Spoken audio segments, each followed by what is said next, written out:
When today astronomers look for this planet, they call it Planet X. They mean maybe the unknown planet, but it's also the 10th planet. They called it Nibiru, which means planet of the crossing, and the ancient symbol was the cross, not from Christian times, but from 6,000 years ago. And they say that this planet, the 12th member of our solar system, has a very large orbit of 3,600 years, and every 3,600 years it comes between Mars and Jupiter close to us.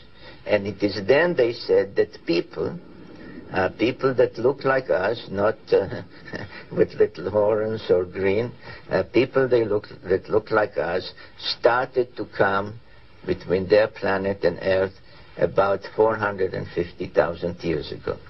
Why do they look like us? We look like them.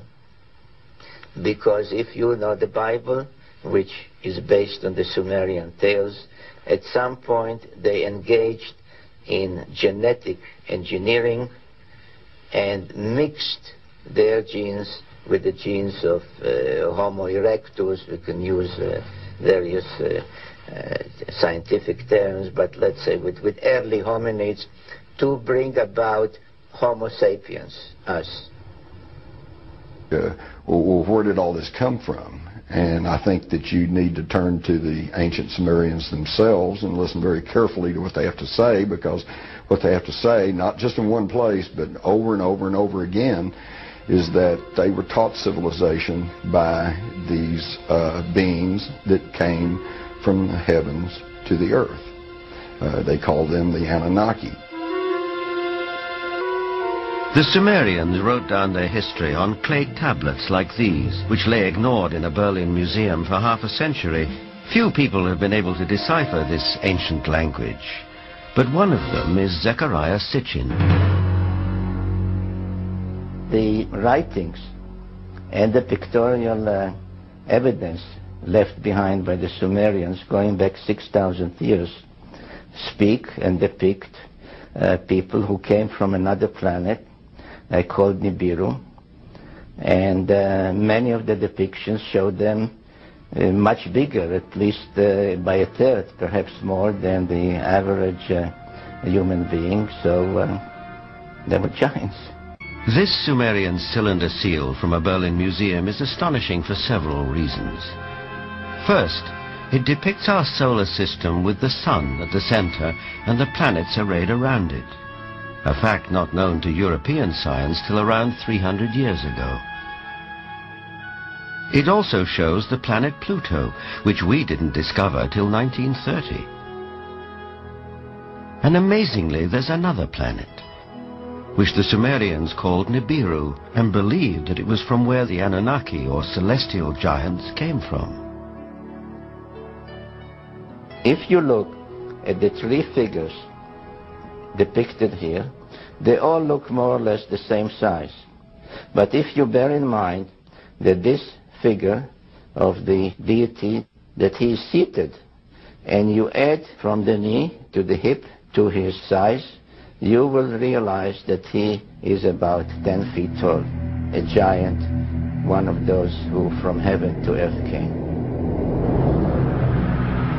Looking for signs of extraterrestrial life, astronomers have searched deeper and deeper into the universe. But all along, maybe they should have been looking closer to home. For it's in our own solar system that a mysterious object has recently been detected, near where the Sumerians placed their planet Nibiru, home of the Anunnaki. For the believers, this is convincing evidence that the celestial giants are real.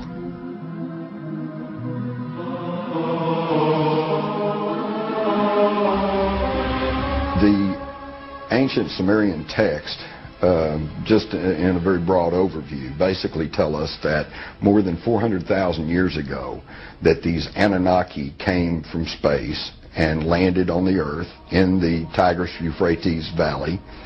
They began to set up a colony that they called Eden.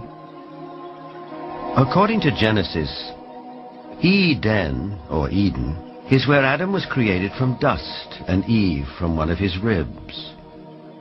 Others, however, have a more high-tech version of how human life began.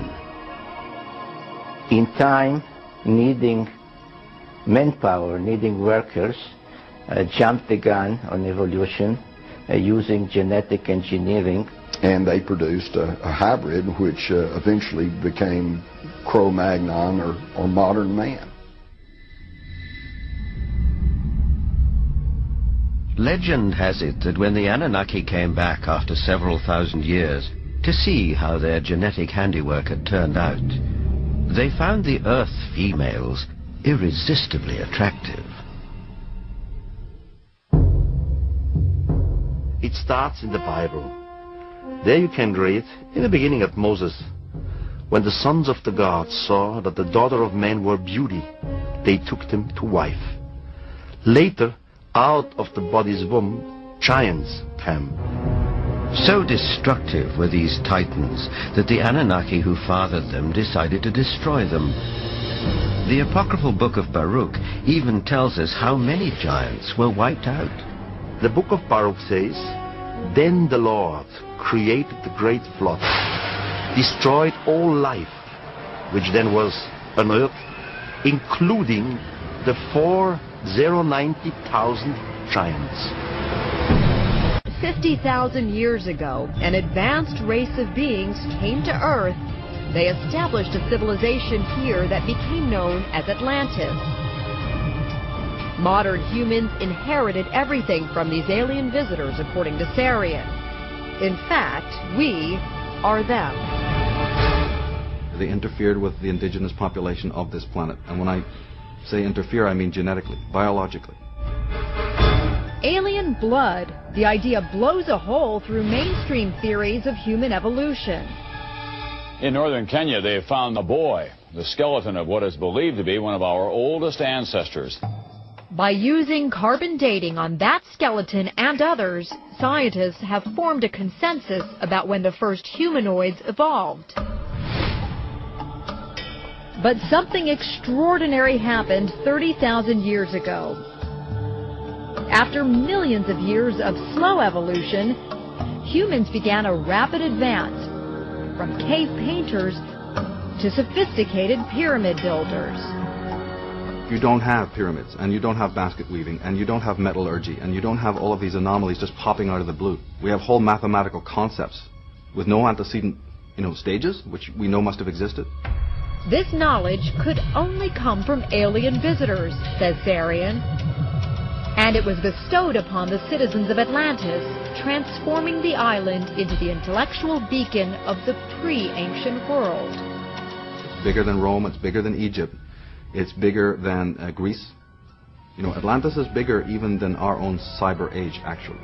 Because the further we get away from it in time, there it looms on the road ahead of us again. Sarian is convinced there were some 500 alien visitations during the time of Atlantis. And because of the spectacular nature of these encounters, there is evidence if you know where to look. In the coffin texts of the Egyptians, we hear about crafts that come and pick up princesses and fly them to foreign shores in an instant.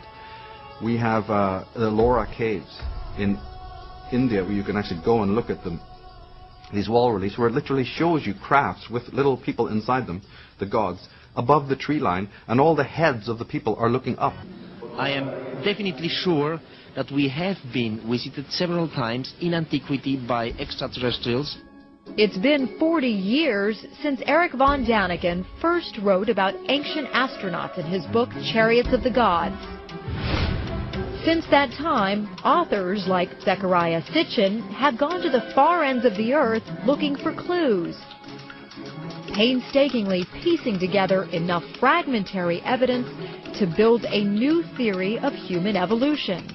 A basic conclusion of my writings has been that those who gave mankind civilization were visitors to Earth from another planet. If I say extraterrestrials, it's It's a dirty word, but that's what they were. This is called a... Sitchin is one of the few people on Earth able to read 6,000-year-old Sumerian texts. These writings, according to Sitchin, contain unmistakable clues to ancient intergalactic space travel. And in order to come and go between them, their planet and our planet, they needed a space facility. The space facility was in a place in Mesopotamia, in today's Iraq. The mission control center was at a place called Nippur, and the actual spaceport was in a place called Sipar, which can be translated as Bird City. Many of them were depicted as birdmen with wings.